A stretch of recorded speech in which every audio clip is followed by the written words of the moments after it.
Mereka tahu tuan-tuan, dia orang tidak boleh dihantar balik. Dia orang hanya ditahan sementara. Sebab itu dia orang sanggup bayar 13,000. UNHCR ini akan datang ziarah mereka, akan soal siasat, ambil segala maklumat kepada Rohingya yang ditangkap, yang dituduh, yang dihukum dalam penjara. Dalam proses mereka ditangkap, dalam proses mereka berada sebagai banduan tahanan dalam penjara, UNHCR ini akan buat siasatan. Dan apabila UNHCR mengesahkan bahawa mereka adalah pelarian, etnik pelarian, UNHCR ini akan keluarkan kad pelarian kepada mereka. Setelah tamat, habisnya hukuman, etnik pelarian ini akan dihantar ke depo tahanan immigration. Dan UNHCR akan serahkan kad dalam tahanan depo immigration dan mengesahkan mereka ini selaku pelarian, mengesahkan mereka ini sebagai pelarian.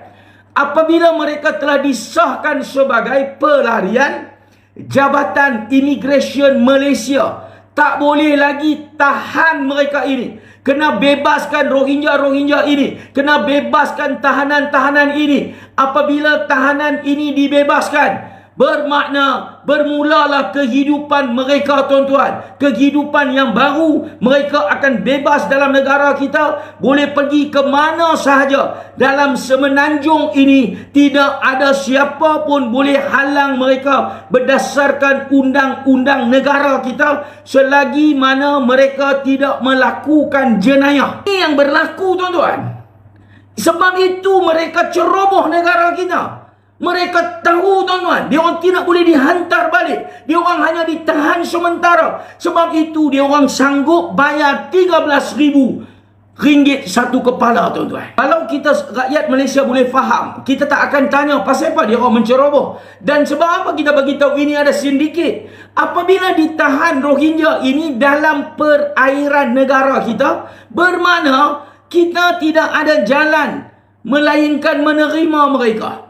Kita tidak ada jalan untuk nak hantar mereka pulang. Sebab apa tahan dalam perairan negara? Sebab apa tak tahan di luar perairan negara untuk tidak membenarkan mereka masuk? Kalau mereka perlukan bantuan kemanusiaan, bekalkan makanan kepada mereka. Berikan makanan kepada mereka untuk mereka boleh berlayar ke destinasi yang lain.